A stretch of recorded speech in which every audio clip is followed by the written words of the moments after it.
2019년 10월 9월에 구원받은 김원동 형제입니다. 저의 가족은 아버지, 어머니, 저 그리고 여동생 이렇게 단란하게 병점에 살고 있습니다. 보통 가정의 평범한 삶을 살았지만 구원받기 전에 삶은 하루 살기가 목적일 정도로 정말 공허했습니다. 그리고 무슨 일이든지 시켜야만 하는 그런 주입식 교육에 익숙한 학생이었습니다.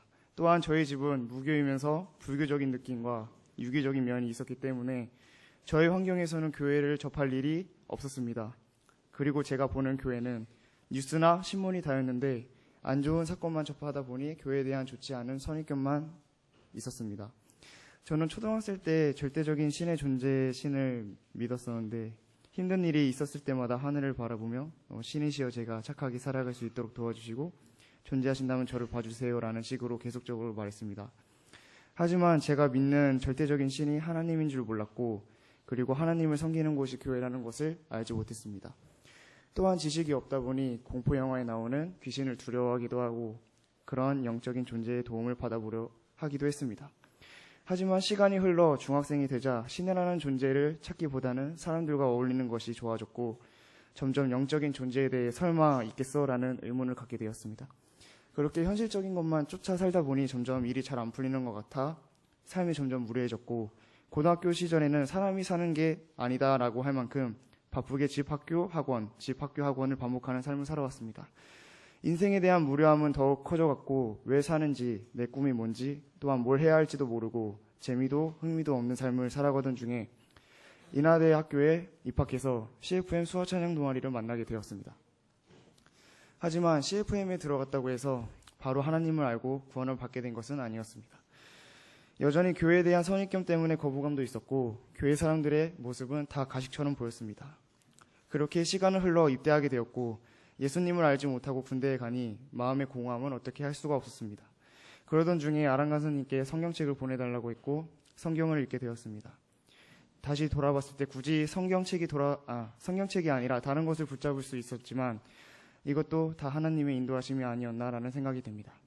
물론 성경책을 받았다고 해서 바로 성경책을 읽은 것은 아니지만 곁에 성경책이 있으니 그래도 한번 봐볼까 하는 생각으로 읽었고 그때는 구원받지 않은 시기이기 때문에 열심히 보거나 진리라고 보지 않고 소설처럼 봤습니다.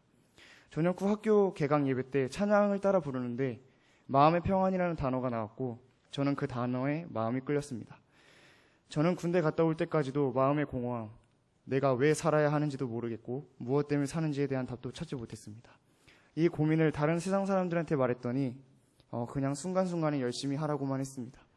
하지만 그러한 말들은 저한테 도움이 되지 않았습니다.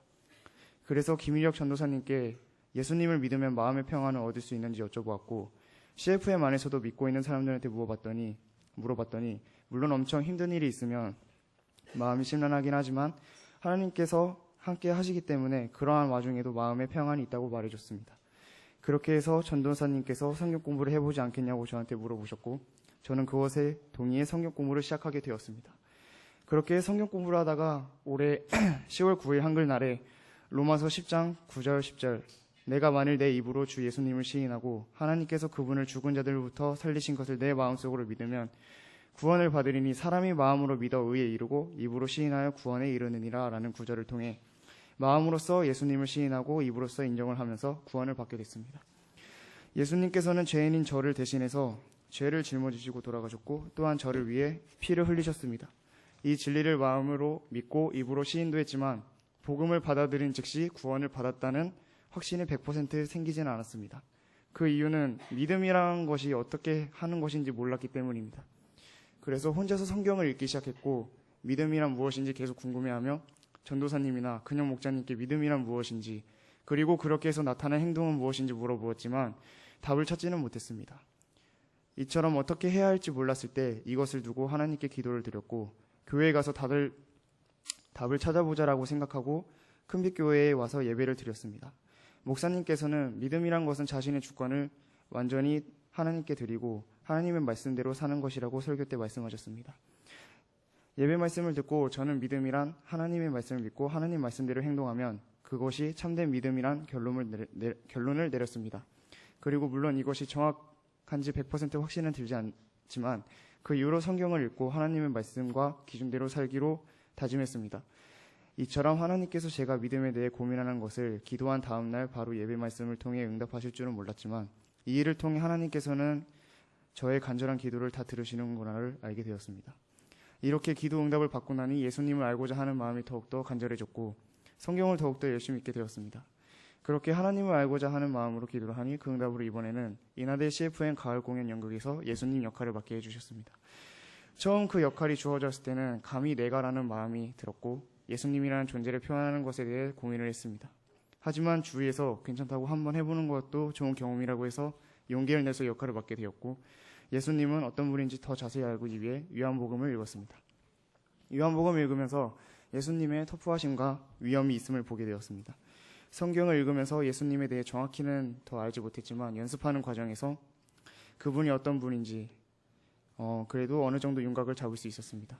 그리고 예수님 역할을 하면서 연극이지만 비참함을 느꼈고 정말 죄인인 우리를 구원하기 위해서 자신의 몸을 희생하시는구나라고 느끼는 순간 너무나 예수님께 감사하고 예수님을 보내주신 하나님께 감사했습니다.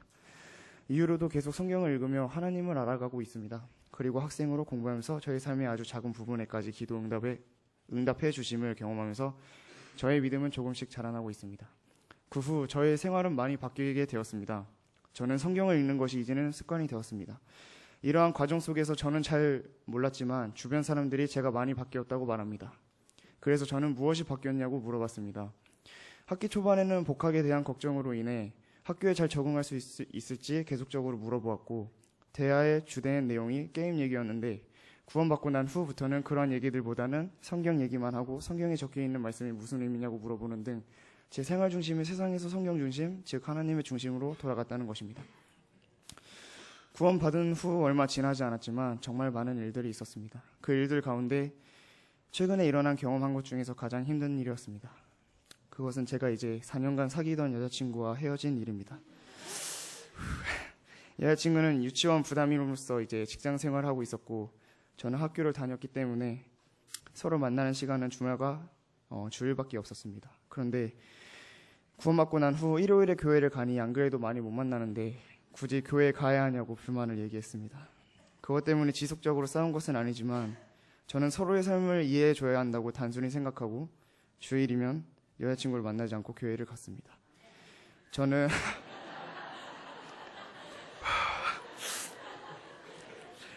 그렇게 계속 교회에 나왔습니다. 그리고 점점 더 세상적인 것보다는 하나님의 기준대로 살려고 했습니다. 그 모습을 보고 여자친구는 왜 성경책에 써있는 그대로 살려고만 하냐고 했습니다.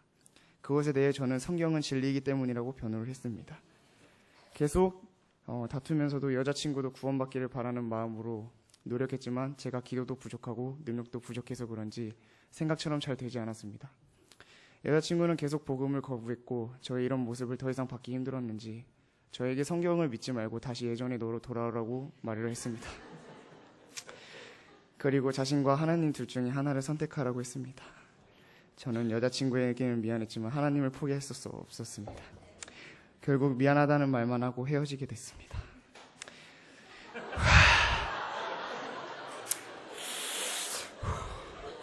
비록 2개월이라는 시간밖에 안 되었지만 계속적으로 성경을 읽으니까 기초를 쌓을 수 있었고 어려운 선택을 하고 난 후 정말 잘한 것일까라는 고민이 있었을 때 기도를 했는데 응답을 주신 말씀이 누가복음 6장 43절에서 49절 말씀이었습니다.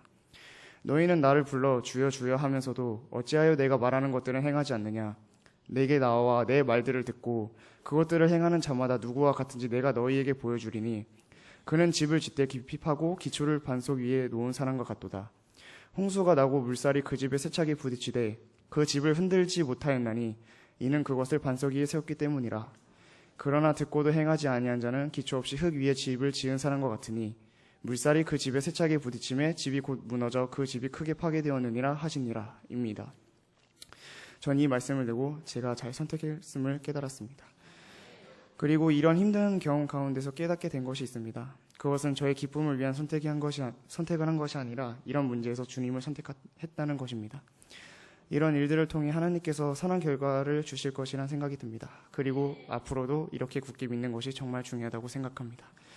왜냐하면 이런 힘든 선택을 할 때 주님에 대한 믿음이 없고 부족하다면 힘든 선택의 문제에 있을 때 하나님을 선택하지 않을 수도 있기 때문입니다.